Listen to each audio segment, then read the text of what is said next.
Bien, bonjour. Donc, nous allons reprendre ici sur cette vidéo, aborder la question, enfin, si je puis dire directement, de la statistique.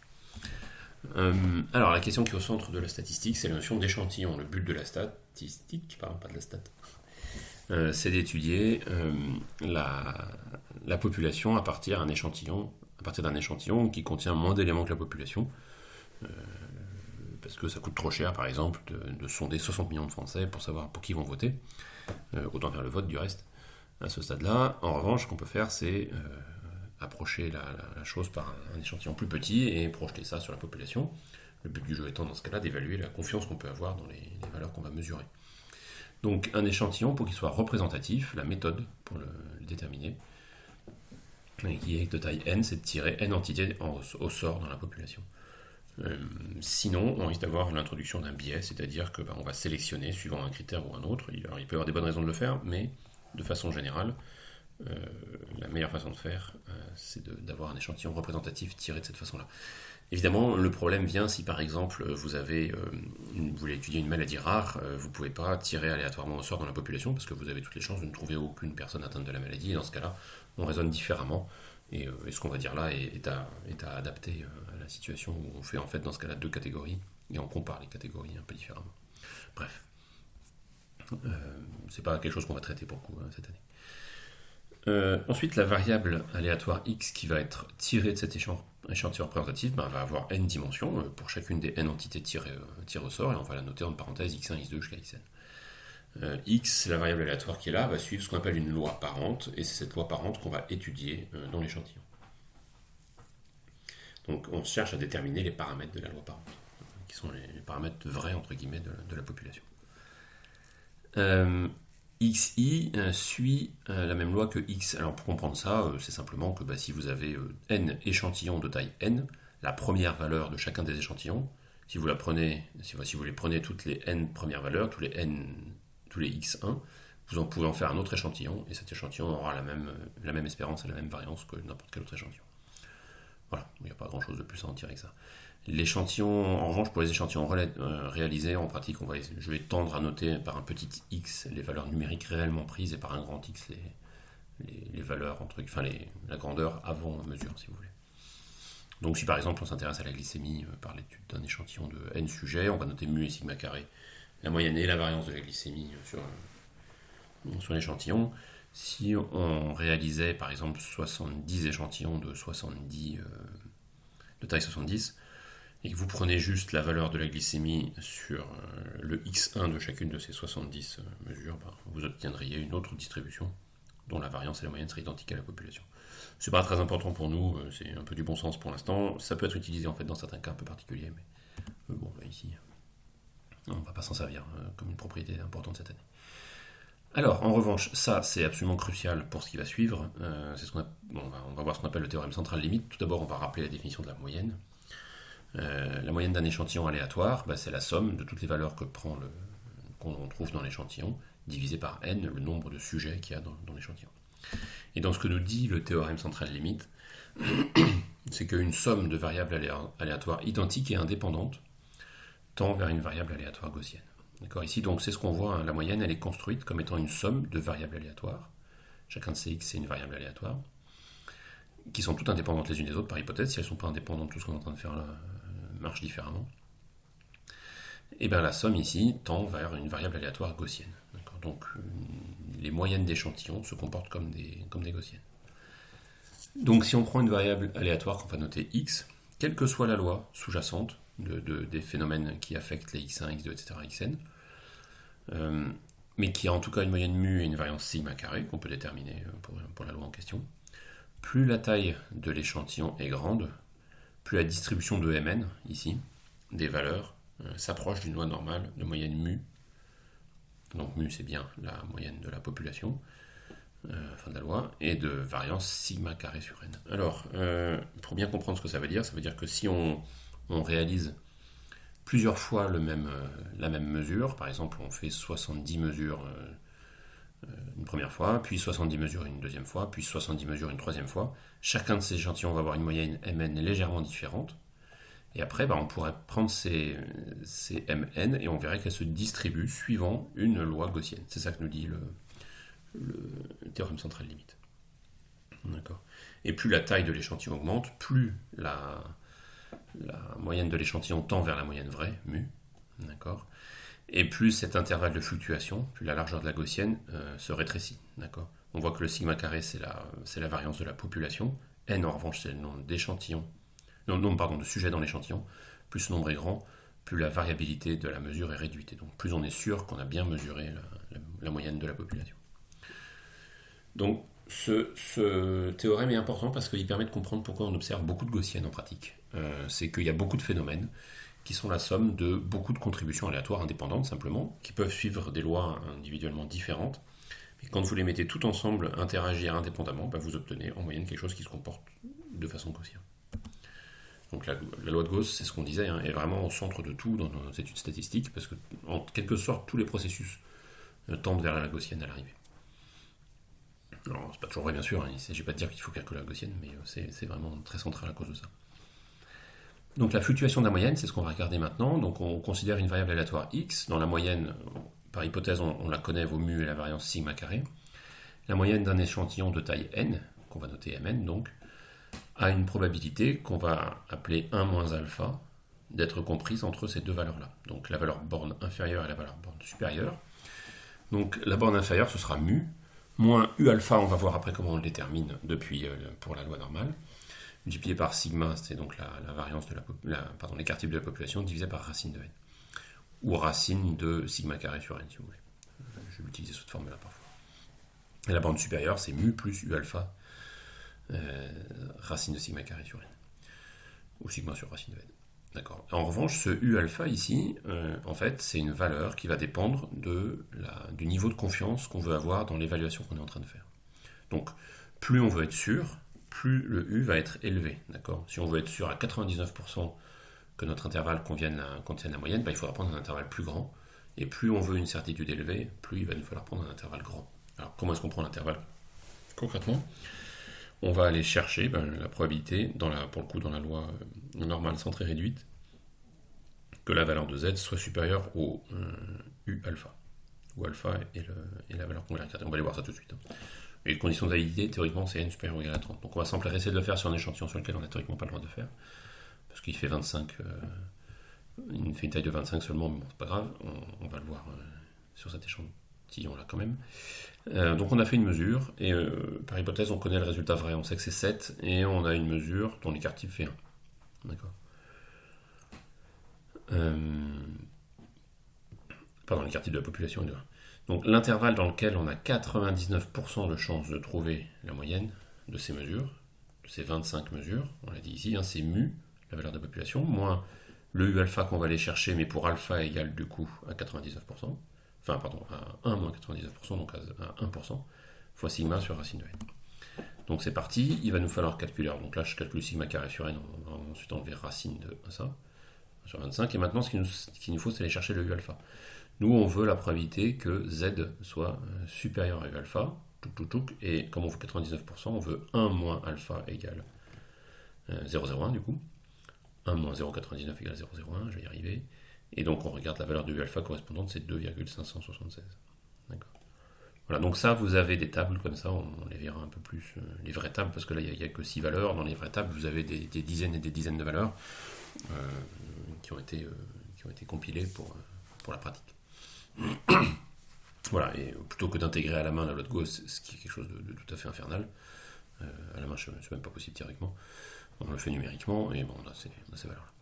Du coup, on se retrouve avec un intervalle qui va valoir, donc on applique la relation, c'est la moyenne moins le u alpha fois racine de 1 sur 25, ici, sigma carré sur n. Et donc la borne inférieure, on trouve 6,48 et la borne supérieure, on trouve 7,52. Ce que ça veut dire, c'est que si on faisait 25 fois la mesure, puis à nouveau 25 fois la mesure, puis à nouveau 25 fois la mesure, à chaque fois, on a 99% de chances que la moyenne mesurée, pour chacun de ces échantillons, tombe entre 6,48 et 7,52. C'est ça qu'on a dit, à cause de toutes les propriétés qu'on vient de voir ici. Voilà. Prenons un second exemple qui va nous rapprocher de la vie réelle, pour le coup, un peu plus peut-être. C'est un exemple d'élection. Mettons que A et B sont candidats. on va appeler x égale à 1 l'intention de vote A et x égale à 0 l'intention de vote pour B. Et on voit qu'on a affaire à une variable de Bernoulli, comme on avait vu au début, dans le cours sur les probabilités. Et donc maintenant, on va aller calculer un peu ce qui nous intéresse ici. Donc on sait que l'espérance pour une variable aléatoire qui suit une loi de Bernoulli, c'est pi, la probabilité de la loi de Bernoulli, et la variance, c'est pi facteur de 1 moins pi. Donc je vous laisse relire ce qu'on a dit là-dessus. C'est des choses qu'on a déjà établies, pour le coup, correctement. Et pi, c'est la proportion de gens qui veulent voter pour A en l'occurrence. Donc maintenant, imaginons que pi soit égal à 0,5, ça veut dire que les deux candidats sont à égalité dans la population. Pardon. Et qu'on effectue un sondage sur 900 personnes. Maintenant, la question, c'est entre quelle borne va être comprise la moyenne pour un seuil de confiance de sondage à 95%. Donc c'est parti, on va appliquer la relation. Alors là, on ne l'a pas encore vraiment vu, c'est la relation appliquée pour une proportion. On n'est pas sur une moyenne, on est sur une proportion, mais c'est le même principe. Donc ça nous fait pi moins u alpha racine de la variance sur n, d'accord, 0,5 moins 1,96 racine de 0,25 sur 900. Donc là, le 1,96, c'est le u alpha pour un seuil de confiance à 5%. Alors je ne sais pas si j'ai dans le tableau d'avant, pardon. Oui, je l'ai pris ici, là, vous voyez. Si on veut une seuil de confiance de 95%, ça fait 1 moins alpha égale 0,05, et donc le u alpha vaut 1,96. Donc comme on l'avait dit, la valeur 0,5 est retenue, 5% pardon, est retenue par les statisticiens comme étant le seuil entre une petite et une grande probabilité. Donc le 1,96 revient énormément, vous allez le connaître par cœur, normalement, si vous travaillez ce cours. Ok, bref, tout ça étant dit, on voit que du coup on a une valeur inférieure, une borne inférieure à 0,467 et une borne supérieure à 0,533. Ça veut dire que si vous faites votre sondage plusieurs fois de 900 personnes, vous avez 95% de chance de trouver des valeurs qui tombent entre 53,3 et 46,7 si votre moyenne est de 0,5, de 50% dans la population. Et donc maintenant, si on trouve un résultat de sondage à 52%, on voit qu'il est parfaitement compatible avec l'égalité des deux candidats. Donc c'est un petit peu parfois contre-intuitif, mais c'est pas parce que vous êtes en tête dans les sondages que vous êtes réellement en tête. C'est pas ça que ça veut dire, d'un point de vue statistique. Pour que ce soit vrai, il faut que ce soit supérieur à un seuil de confiance de 95%, par exemple, il faudrait que ce soit supérieur à 53,3% pour vouloir dire que A est favorisé à un seuil de confiance de 95%.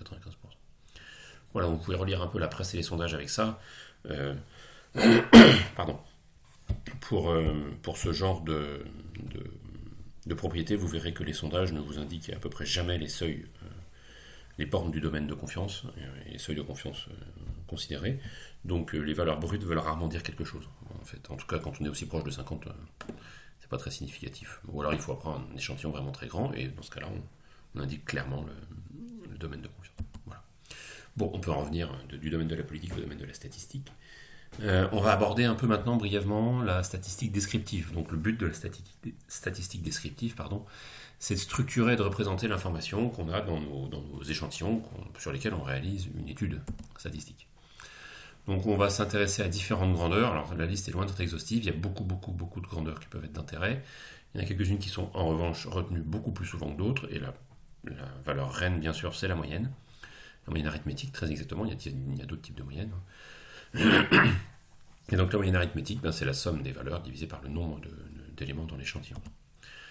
Ensuite, deuxième valeur importante, c'est la médiane. Ça, c'est la valeur qui partage l'échantillon en deux populations égales. Alors là, c'est important de voir la différence qu'il y a entre la moyenne arithmétique et la médiane. Si on considère 4 personnes, dont 3 ont un salaire de 1 000 euros par mois, je prends des exemples très sociaux aujourd'hui, et une personne a un salaire de 1 million d'euros, le salaire moyen est de 1 million plus quelques brodis, divisé par 4, ça fait 250 000 euros. Donc on a l'impression que tout ce petit monde-là a un très très gros salaire, mettons sur un salaire annuel, mensuel plutôt. Sous 1 000 euros annuels, ça fait vraiment pas beaucoup. Donc voilà, on est sur, pour ce qui est de la moyenne arithmétique, une population de 4 nababs. En revanche, si on prend la médiane, on voit que la médiane, coupant en deux l'échantillon, on a 2 personnes à un salaire de 1 000 euros par mois, on coupe, et 2 personnes à un salaire de 1 000 et de 1 million. Et donc là, la médiane vaut 1 000. On voit qu'elle est bien plus représentative de ce qui se passe en général pour les gens dans la population. Voilà. Donc tout ça pour dire que la moyenne, c'est une grandeur qui est très précieuse, mais qui est déstabilisée quand il y a des valeurs un peu exagérées qui apparaissent, dans un sens ou dans l'autre d'ailleurs, mais qui est très déstabilisée par les grandes valeurs. D'accord ? Là où la médiane est beaucoup moins sensible, voire pas du tout, à la présence d'une ou deux valeurs extrêmes. En pratique, pour calculer une médiane, si le nombre d'éléments dans l'échantillon est impair, on prend la valeur de l'élément qui est au centre. Et par exemple, si on avait eu 5 personnes avec des salaires de 800, 1000, 1000, 1000 et 1 million, et ben la troisième personne, pardon, donc c'est celle qui est au milieu de l'échantillon, a un salaire de 1000. Et donc, voilà. Si n est pair, en revanche, on va prendre la moyenne des deux valeurs centrales. D'accord. Alors là, les valeurs, alors je ne l'ai pas dit, implicitement, les valeurs sont classées par ordre croissant pour construire la médiane. Ou décroissant éventuellement si vous êtes tordu, mais vous pouvez aussi. Autre grandeur importante, c'est le percentile qu'on rencontre souvent, pour le coup, dans les études médicales et dans les études au sens d'études scientifiques, enfin de recherche, quoi. Donc le percentile, c'est la valeur en dessous de laquelle Q%, donc pour un Qème percentile, Q% des individus se trouvent dans l'échantillon. Donc la médiane, c'est le 50e percentile, hein. En dessous de la médiane, il y a 50% de la population. On va définir le 25e percentile et on va le rebaptiser le premier quartile. Donc en dessous du premier quartile ou du 25e percentile, vous avez un quart de la population et au-dessus, vous avez les 3 quarts, 25%, 75%. Et en dessous du troisième quartile, vous avez donc le 75e percentile, vous avez 75% de la population et au-dessus, vous avez 25% de la population. Voilà. Ensuite, trois dernières valeurs très étudiées qui sont, elles, d'intérêt pour la variabilité, ce qui était déjà le cas des percentiles. Vous avez l'écart type, d'une part, et la variance qui est liée par la racine carrée. Hein. On va noter l'écart type S pour un échantillon, et vous avez le coefficient de variation, que je note CV ici rapidement, et qui est égal au rapport de l'écart type sur la moyenne. Voilà. Alors dans ce qui suit, par ailleurs, on va noter les valeurs d'échantillon par les lettres latines, typiquement variance S écart type S, variance S carré, et les moyennes M, alors que les lettres grecques vont être utilisées pour les lois ou pour les populations en général. Et donc les lettres grecques correspondantes pour le M c'est le mu et pour le S c'est le sigma. Elles sont inversées là, sur la diapo, mais j'espère que ça ne posera pas de problème. Alors un petit point sur la variance maintenant. Quand on calcule la variance d'un échantillon, la définition à retenir c'est celle-là. S carré est égal à 1 sur n-1 somme sur i dxi moins m au carré. Si vous vous rappelez ce qu'on avait défini quand on a fait les parties probabilité, la variance n'était pas 1 sur n-1 mais 1 sur n. D'accord. En pratique, quand on construit 1 sur n-1 au lieu de 1 sur n, on obtient ce qu'on appelle un estimateur non biaisé. Alors que si on prend 1 sur n, on a un estimateur biaisé de la variance de la population à travers l'échantillon. D'accord. Donc de façon générale, rappelez-vous de celle-là, l'autre elle n'est pas, en tout cas d'un point de vue calcul sur échantillon, elle n'est pas importante. Elle a son importance bien sûr, mais par ailleurs. Ok, prenons un exemple un peu pour appliquer toutes ces notions qu'on a vues. On regarde ici des résultats qui ont été obtenus pour l'étude du durée du cycle cellulaire sur 200 cellules, et on les a classées par catégorie, d'accord. Celles qui ont un cycle à 4 heures, il y en a eu 5, celles qui ont eu un cycle à 5 heures, on a vu 11 cellules qui avaient ça, celles qui avaient un cycle à 6 heures, il y en a eu 18. Alors on les a réparties par classe, hein. On a tranché, d'accord, 4h30, on a dit que ça rentrait dans la catégorie 4 heures, et puis voilà. Ok. Et donc maintenant le but du jeu, ça va être de faire un peu de calcul là-dessus. Donc on va voir d'abord la première grandeur, on a dit qui nous intéressait, c'était la moyenne. Donc c'est la somme de tous les xi divisé par n. Donc les x pour nous ici c'est la durée du cycle, okay, divisé par n, le nombre total de cellules. Alors on voit qu'on les a déjà répartis par classe, d'accord. Donc on peut aussi faire la somme sur les classes, et c'est ce qu'on va faire ici parce qu'on n'a pas on va pas redécomposer pour recomposer le truc. Donc somme sur JDNJ ça fait n, hein, on a bien au total le même nombre de cellules, mais en revanche on va la grouper. C'est-à-dire que dans la catégorie J égale à 1, c'est le cycle à 4 heures, et il y en a 5, donc le NJ est égal à 5 fois 4. Le ici. Ok, plus etc. Donc 5 fois 4 plus 11 fois 5 plus 18 fois 6, et ça revient bien exactement au même que ça. Et donc on fait la somme qui est là, divisé par 200, et on trouve une durée moyenne de cycle de 15,265 heures. C'est notre moyenne. Après, on peut aller chercher donc notre écart type. Ou notre variance en l'occurrence, donc on construit la somme des xi moins m au carré. On peut aussi la construire à nouveau en utilisant la répartition par classe, d'accord. Donc on fait nj fois le xj correspondant moins m au carré. Donc quand on fait ce calcul là on trouve 27 637 et après on divise ça par n-1 et ça nous donne le s carré, d'accord. Et donc on trouve que notre S carré, je l'ai pas mis, j'ai mis le S directement, pardon, donc racine de S carré vaut 11,78. Donc ça c'est l'écart type, c'est pas la variance. Après on peut calculer l'écart type de la moyenne, okay, donc c'est-à-dire le niveau de confiance qu'on va pouvoir avoir dans l'évaluation de la moyenne. C'est donc S sur racine de n. Alors théoriquement c'est sigma sur racine de n bien sûr, mais on n'a pas accès à sigma et donc on fait l'hypothèse que S ici est une bonne évaluation de sigma. Et si c'est le cas, on peut avoir une petite évaluation de notre intervalle de certitude correspondant à la moyenne, et donc S sur racine de n, c'est en 78 sur racine de 200, ça fait 0,83. D'accord. Donc voilà, c'est de ça qu'on part si on veut connaître notre incertitude sur la moyenne. Et donc, pour le faire, on va prendre un calcul pour un intervalle de confiance à 95%. Donc, on se rappelle que le U alpha vaut 1,96, parce que c'est 1,95%, c'est 5%, et pour la loi normale, à 5%, U alpha vaut 1,96. Donc ça nous fait 15,3, j'ai arrondi le 15,265, là, plus ou moins 1,96 fois l'écart type de la moyenne, donc 0,83. Donc la moyenne vaut 15,3, plus ou moins 1,6 à 95% de confiance. Et là, c'est complètement licite, parce qu'on a 200 cellules, donc c'est nettement plus grand que 30. Ok. Après, on peut repérer la position de la médiane. Alors, donc, on a dit que la médiane, c'est ce qui coupe en deux la population. Donc, pour une population de 200, c'est la valeur du nombre d'heures pour lequel en dessous desquelles on aura une centaine de cellules. Okay, donc, c'est parti. Il faut faire la somme. 5 plus 11, ça fait 16 sensiblement. 16 plus 18, ça fait 34. 34 plus 2 fois 17, en l'occurrence, ça fait 68. Ok, 68 plus 17 à nouveau, ça fait 85. Donc là, on a déjà 85 cellules là-dedans. 85 plus 11, ça fait 96, et donc la centième se trouve quelque part ici. Donc la médiane vaut 11. D'accord. Si on prend la durée de cycle de 11 heures, il y a 100 cellules en dessous et 100 cellules au-dessus. D'accord. Alors c'est quelque part dans 11 qu'il faut se situer. Comme on a coupé à 1 heure à chaque fois, on ne peut pas faire plus précis que ça. Ok, donc on trouve 11, on voit que c'est pas tout à fait la valeur de la moyenne. Pour le coup, le premier quartile, on a dit, c'est celui qui coupe en 25%, donc 25% de 200, c'est 50, donc il faut qu'on compte 50 cellules cette fois-ci. Donc 5 et 11, ça fait toujours 16, et 18, ça fait toujours 34, 34 et 17, je vais mettre de ma calculatrice parce que fatigue, tout ça, ça fait 51. Donc, quelque part là-dedans, il y a la 50e cellule, et donc le premier quartile est à 7. D'accord.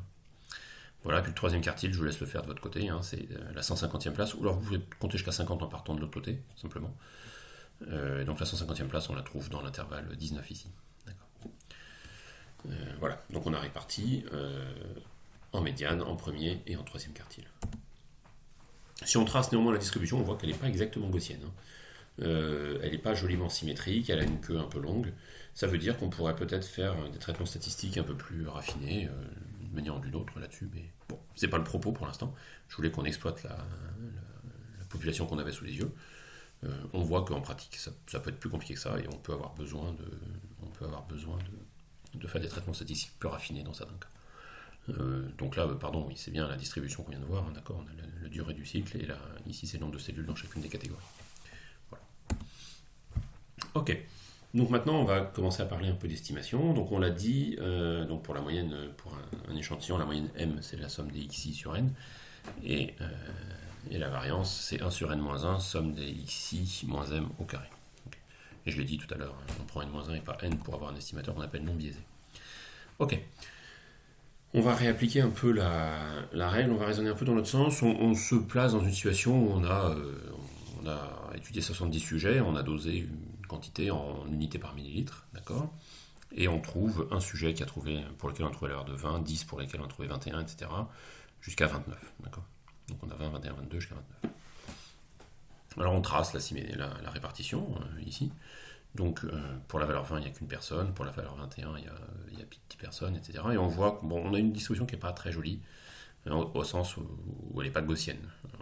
Elle est ce qu'elle est, par ailleurs, mais on aime moins ça. On voudrait faire une estimation quand même grossière de l'écart type, et on sait donc que l'écart type, c'est ce qui représente, c'est ce qui contient entre plus ou moins 2 fois l'écart type. On a 95% de la population dans une gaussienne. D'accord. Donc là, entre mu plus de sigma et mu moins de sigma, donc on part du centre et on garde 95% de l'échantillon en allant simultanément vers la droite et la gauche. Voilà. Et cette largeur-là, ça nous donnera 4 fois l'écart type, plus mu moins 2 sigma et mu plus 2 sigma. Donc là, on va le faire à la louche, 95%, donc ça veut dire qu'il faut virer 4 sujets, d'accord, pour garder 95% de cette population. Donc ça nous met 21 comme borne inf, et on va dire 28 comme borne sup, d'accord. Donc ça nous fait 4 sigma, qui vaut 28 moins 21, d'accord. Et du coup, je n'ai pas écrit la fin de la valeur. Et si, pardon, c'est là. Et donc, ça nous fait sigma à peu près égal. Donc, ça fait 7 sur 4, à peu près égal à 1,75. Si maintenant on fait le calcul, on trouve que la moyenne vaut 23 et on trouve pour l'écart type une valeur de 1,615, enfin 1,62 quoi. On voit que c'est tout à fait raisonnable. Notre évaluation graphique, si vous voulez, de l'écart type n'était pas débile, quoi. Voilà. Juste pour sentir un peu plus ces notions d'écart type visuellement. Ok. Donc maintenant, on va partir sur la définition de ce qu'on appelle l'intervalle de confiance au seuil de probabilité, alpha.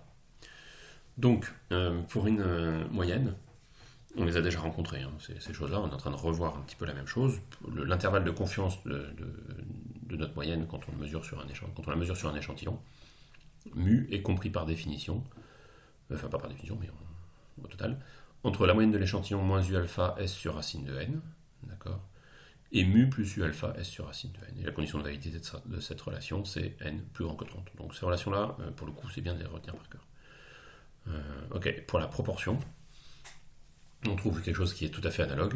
La proportion de la population pi est comprise entre, au seuil de probabilité alpha, pi moins u alpha racine de p1 moins p fois n, et p plus u alpha racine de p1 moins p fois n. Alors n n'est pas sous la racine, attention. Voilà. Et pour le cas des proportions, il y a une condition de validité qui est que n fois pi soit supérieur ou égal à 5 et n fois 1 moins pi soit supérieur ou égal à 5 également. D'accord. Là aussi, il faut bien se rappeler de ces conditions de validité. C'est absolument essentiel.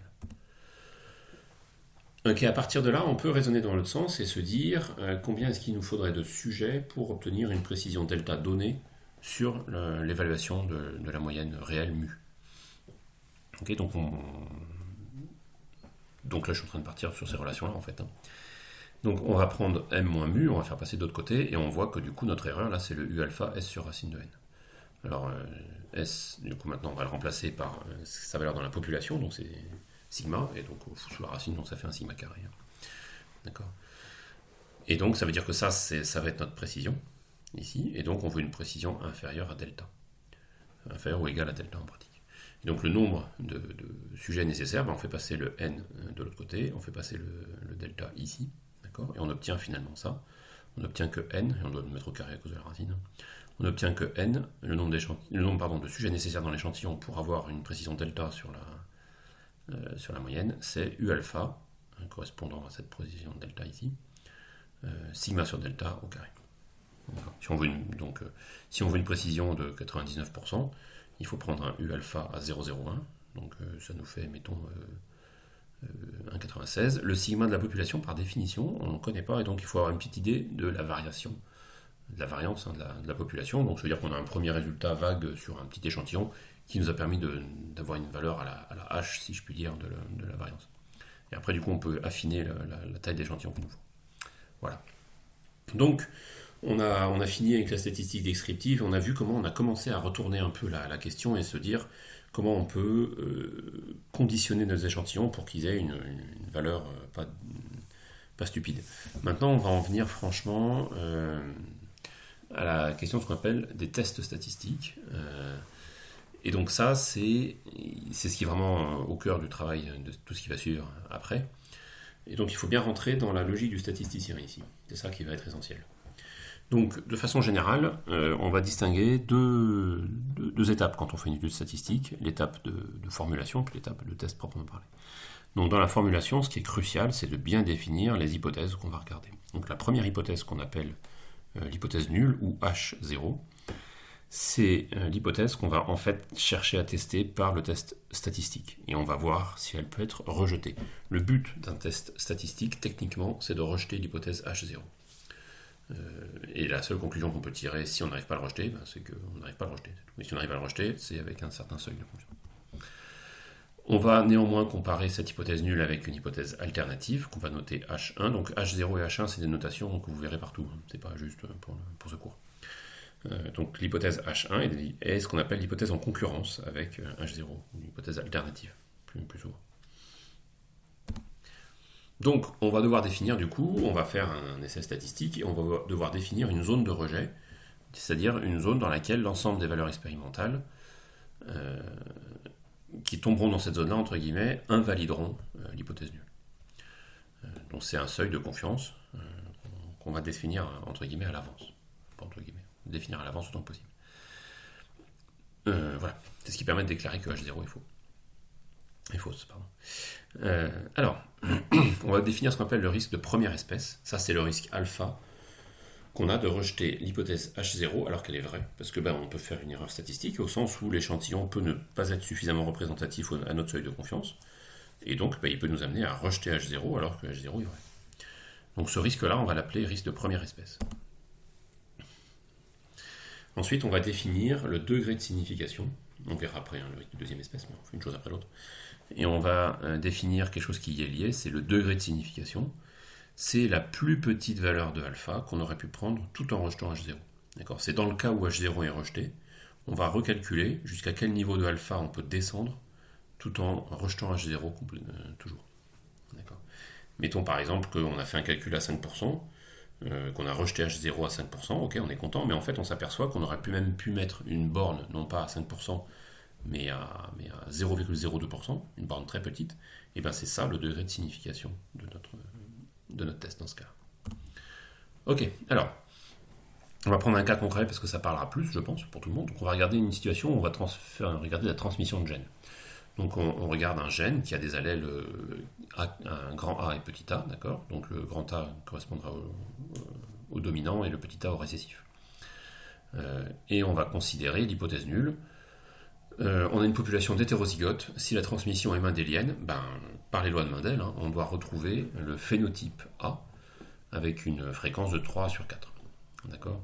Donc, si vous vous rappelez bien, je le fais rapidement en génétique. Si on a une population d'hétérozygotes, ça veut dire que tous nos animaux, mettons, sont porteurs du petit a et du grand A. Et si on les fait se croiser et qu'il y a suffisamment de monde, on va avoir certains qui auront deux grands A, certains qui auront un petit a, un grand A, un petit a, et puis certains qui auront deux petits a. Et donc, ceux qui sont deux fois grand A auront un phénotype grand A, ceux qui sont petit a, grand A ou grand A, petit a ont un phénotype grand A, et donc ça fait 3 situations sur 4.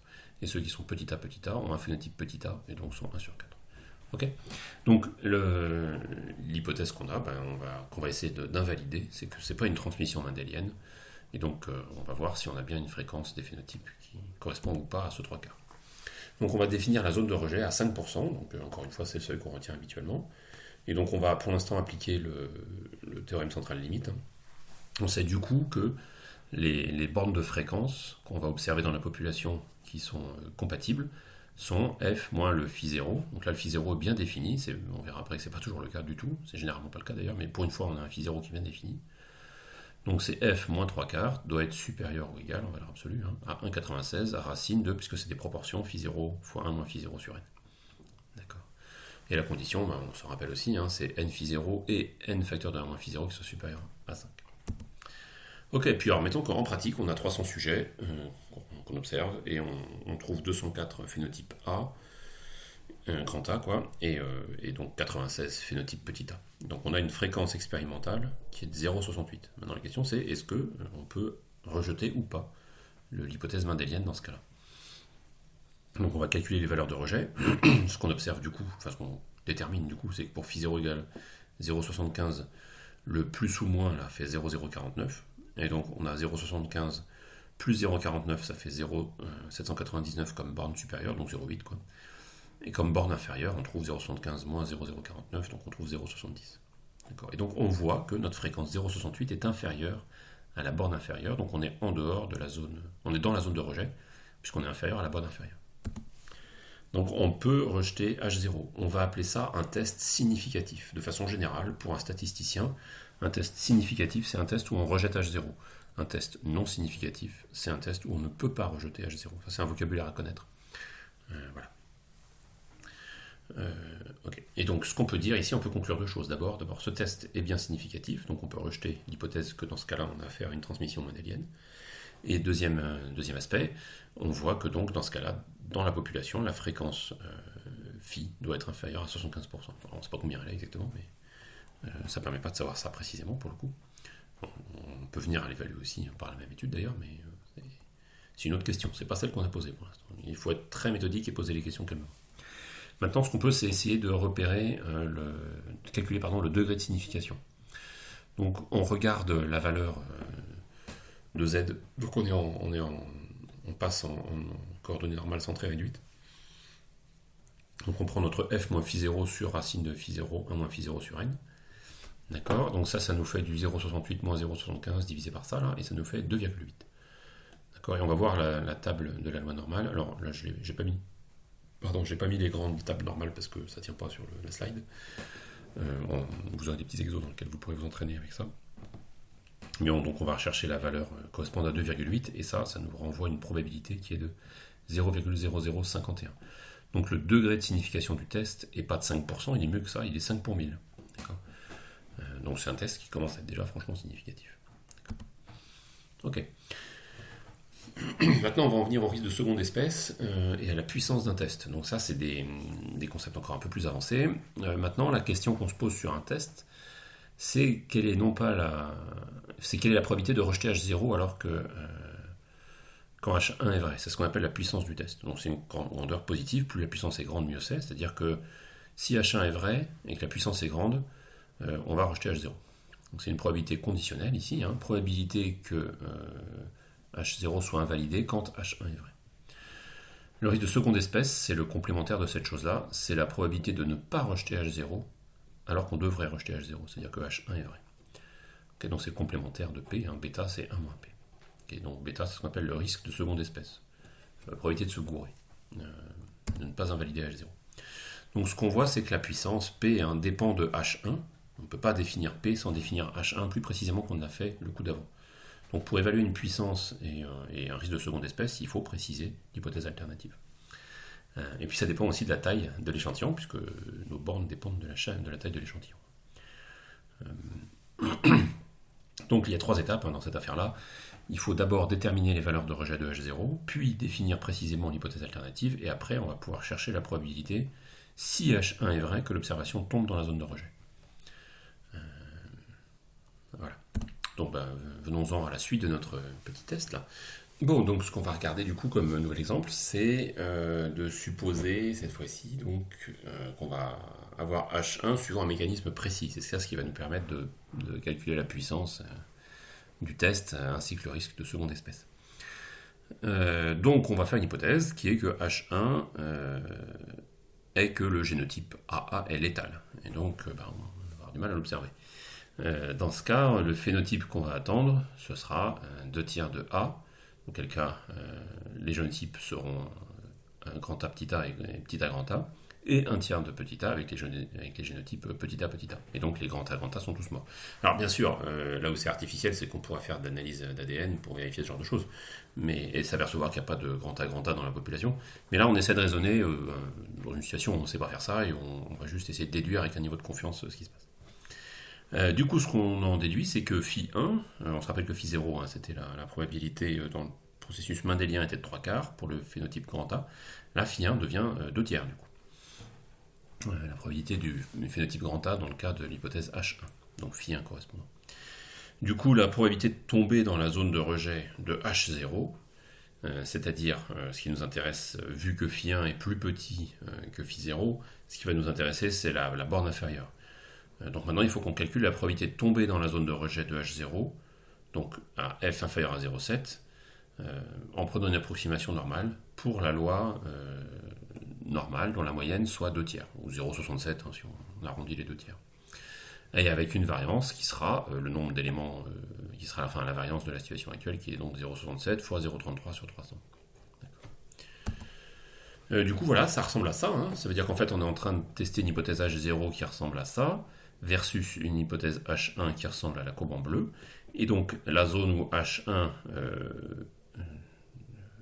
permet de calculer les probabilités de tomber dans la zone de rejet de H0, c'est l'intégrale depuis en gros moins l'infini jusqu'à 0,7 sur l'hypothèse H1, ici. Ça, c'est la probabilité de tomber là, et donc de rejeter H0 tout en acceptant. Alors, l'hypothèse, c'est du coup que H1 soit vrai. Du coup, la zone de rejet de H0, on l'a dit, c'est qu'une fréquence expérimentale soit inférieure à 0,7 ou supérieure à 0,8. La partie supérieure à 0,8 ici, si c'est H1 qui est vrai, le risque de tomber dans la partie supérieure à 0,8 est minime, quoi. Donc c'est pas à prendre en compte. Si on intègre juste cette partie-là de la gaussienne bleue, là, c'est 0. On n'a à peu près aucune chance de tomber là-dedans dans le cadre de l'hypothèse H1. Donc on l'oublie. Donc H1 est une gaussienne avec une fréquence phi1 centrale de 2 tiers. Donc la probabilité de tomber dans la zone F inférieure à 0,7, on va calculer la valeur du Z, donc de la coordonnée normale centrée réduite correspondante. Donc ça nous fait 0,7 moins 2 tiers divisé par racine de 2 tiers fois 1 tiers sur 300. Et on trouve Z égale à 1,1. Et là on va voir une autre table que celle qu'on avait vue jusque-là. On ne les a pas vues en vrai, mais jusque-là on avait vu des tables sur lesquelles on intégrait à partir du centre et on s'écartait du centre, si vous voulez. Et là maintenant il y a une table qui correspond à on intègre depuis la gauche jusque vers la droite. Et on s'arrête à un certain seuil, donc de moins l'infini à une valeur donnée. Et donc là, c'est la probabilité pour que Z soit inférieur à 1,1. Et là, on trouve que cette probabilité-là vaut 86,4%. D'accord. Donc ça veut dire que la puissance de ce test est de 86,4%, si on le traduit dans le vocabulaire qu'on a mis en place jusqu'à maintenant. Et le risque de seconde espèce, bêta, vaut 1 moins P, donc vaut 13,6%. Donc ça, c'est les deux paramètres qu'on pouvait déduire. Bon, alors le cas qu'on vient de traiter là est un cas exceptionnel. En général, l'hypothèse alternative ne va pas être définie aussi précisément et on peut faire des évaluations de la puissance en faisant varier le phi1 de l'hypothèse alternative pour se rendre compte un peu de comment les choses se comportent. C'est pas du tout aussi clair que ça dans le cas général. Voilà. Donc récapitulons un petit peu. Sur 100 tests où H0 est vrai, les tests statistiques qui sont faits à 5% près, donc amènent 5 fois à conclure que l'hypothèse H0 est fausse alors qu'elle est vraie. C'est ce qu'on a appelé le risque de première espèce. Sur 100 fois où H1 est vrai, le test statistique amène à ne pas rejeter H0 dans une proportion qui est bêta, le risque de seconde espèce, de deuxième espèce. Ok. Et donc maintenant, on peut travailler sur la probabilité d'erreur d'un test significatif, c'est-à-dire un test où on a rejeté H0, donc on est sur l'hypothèse H0 est rejeté par le test, et maintenant on veut calculer la probabilité que H0 soit vrai alors que Z est supérieur à 1,96, donc on se place au seuil de 5%. Donc là c'est une probabilité conditionnelle, probabilité que H0 soit vrai sachant que Z est supérieur à 1,96. Donc là on a besoin de la formule de Bayes pour calculer ça, qu'on avait vu dans le cours de proba. Cette probabilité-là, elle va être égale à quoi? Elle va être égale à la probabilité que Z soit supérieur à 1,96 sachant que H0 est vrai fois la probabilité que H0 est vrai, divisé par le même terme, d'accord, plus le cas où la probabilité que Z soit supérieure à 1,96, sachant que H0 est fausse, fois la probabilité que H0 soit fausse. Voilà. Donc, ok, ben non, c'est parti. Donc on voit qu'on a affaire à des probabilités conditionnelles à droite qui sont les risques de première espèce et la puissance. La probabilité que Z soit supérieur à 1,96 alors que H0 est vrai, ça c'est le risque de première espèce, c'est le risque de rejeter H0 alors qu'elle est vraie. Et ensuite c'est la puissance, la probabilité que Z soit supérieur à 1,96 alors que H0 est faux. Et on voit qu'on a besoin d'une autre grandeur qui là pour le coup n'est pas bien définie, qui est la probabilité a priori des hypothèses. D'accord. Donc c'est la probabilité que H0 soit vrai. Alors, mine de rien, on est en train de faire toute une étude statistique pour savoir si H0 est vrai, et là on nous dit que dans cette relation, pour calculer le risque d'erreur, on a besoin de savoir quelle est la probabilité que H0 soit vrai d'une part et que H0 soit fausse d'autre part, comme on le voit apparaître ici. Et ça, PR de H0 égale F, c'est 1 moins PR de H0 égale F. Donc on a besoin d'étudier une seule des deux. Voilà. Donc cette probabilité que H0 soit vrai, a priori, on va la noter pi0, et la probabilité a priori que H1 soit vrai, on va la noter pi1. Et donc au total, on peut réécrire la relation un peu longue là, comme étant alpha pi0, donc sur alpha c'est notre seuil, à 5%, donc c'est le risque de première espèce, divisé par alpha pi0 plus 1 moins bêta fois 1 moins pi0. Donc c'est la même relation que là, mais retraduite dans le langage des notations raccourcies qu'on a vu.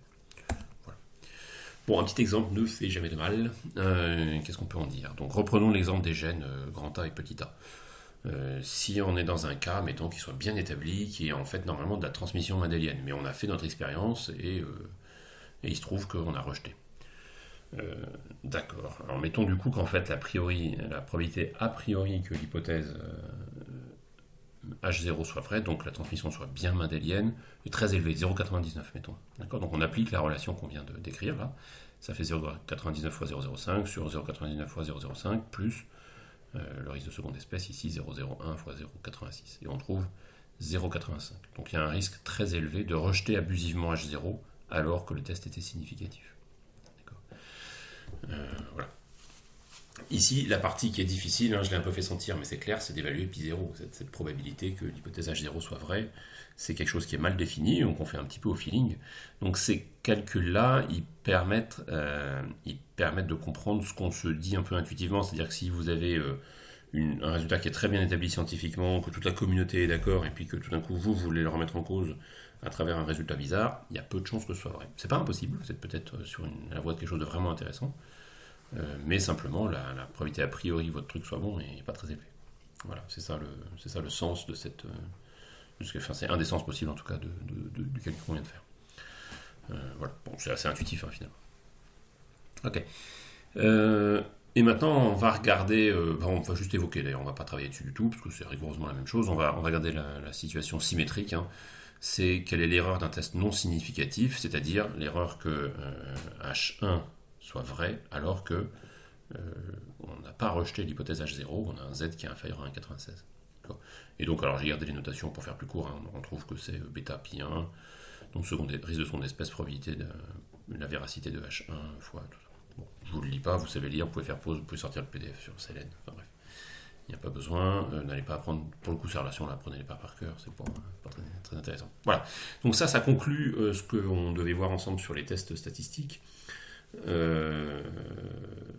Et puis, dans une perspective introductive, disons, et la semaine prochaine, on verra de façon plus précise les tests déclinés sur des cas bien précis, et c'est ça qui va nous... J'ai dit la semaine prochaine, enfin bref, à l'épisode suivant, on verra de façon plus précise comment la chose se décline sur différentes situations.